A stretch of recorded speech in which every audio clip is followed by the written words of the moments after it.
ఒకప్పుడు మన వాళ్లకు అంతగా పరిచయం లేని ప్రదేశం అరుణాచలం. కానీ ఈ మధ్య తెలుగు రాష్ట్రాల నుండి కూడా అరుణాచలం వెళ్తున్న భక్తుల సంఖ్య పెరిగిపోయింది. ప్రశాంతమైన, శక్తివంతమైన, పురాతనమైన ఈ ఆలయానికి దేశ నలుమూలల నుంచి భక్తులు తరలివస్తుంటారు. అందులోనూ అరుణాచల గిరి ప్రదక్షిణ గురించి ప్రత్యేకించి చెప్పనక్కర్లేదు. గిరి ప్రదక్షిణ పూర్తి చేసిన భక్తులకి కోరిన కోరికలు తీర్చే కొంగు బంగారంగా అరుణాచలం ప్రసిద్ధి చెందింది. ఇటీవల కిరణ్ అబ్బవరం అరుణాచలం సందర్శించాడు. గిరి ప్రదక్షిణ కూడా చేశాడు. తన కొత్త సినిమా దిల్రూబా ప్రమోషన్స్ లో భాగంగా ఇచ్చిన ఓ ఇంటర్వ్యూలో అరుణాచల అనుభవం గురించి గొప్పగా చెప్పాడు కిరణ్. అరుణాచలానికి ఎప్పటినుంచో వెళ్దామనుకుంటున్నా.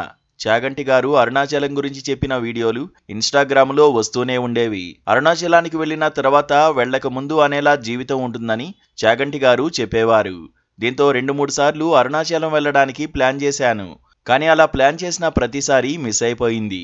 నువ్వు వెళ్లాలంటే కాదు, ఆయన నిన్ను పిలిస్తేనే వెళ్ళగలవు అని కూడా చాగంటి గారు చెప్పారు. దీంతో ఆయన పిలవట్లేదేమోలే, కుదరట్లేదు అనుకున్నా. కానీ మొన్నెందుకో సడన్ గా కుదిరింది. అనుకోకుండా వెళ్ళాం. నాకు చాలా అంటే చాలా పాజిటివ్ ఫీలింగ్ కలిగింది. నేను ఎంతమంది ఫ్రెండ్స్కి చెప్పానో, రేయ్ అరుణాచలం వెళ్ళిపోండి తొందరగా అని. వెళ్ళి 14 కిలోమీటర్లు గిరి ప్రదక్షిణ చేశాను. చాలా బాగా అనిపించింది.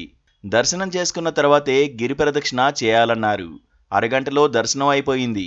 బయటకొచ్చాక మా వాళ్ళు ఆకలి వేస్తుంది, టిఫిన్ అన్నారు. దీంతో టిఫిన్ చేసి 8 గంటలకి నడవడం స్టార్ట్ చేస్తే ఎండలో కాళ్ళకి చెప్పులేసుకోకుండా అక్కడి నుంచి నడుస్తూ ఉంటే 14 కిలోమీటర్లు నడవడానికి మాకు దగ్గర మధ్యాహ్నం 1 గంట అయిపోయింది. ఎండలో అలా నడుస్తుంటే చుక్కలు కనిపించాయి. జీవితంలో చేసిన తప్పులన్నీ పటాపటా కనిపించాయి. కానీ చాలా మంచి ఫీలింగ్. కనుక ఎవరైనా అరుణాచలం వెళ్ళకపోతే వెళ్ళండి, చాలా మంచిదంటూ చెప్పాడు Kiran. Please subscribe to KTV Telugu. KTV Telugu. KTV Telugu channel.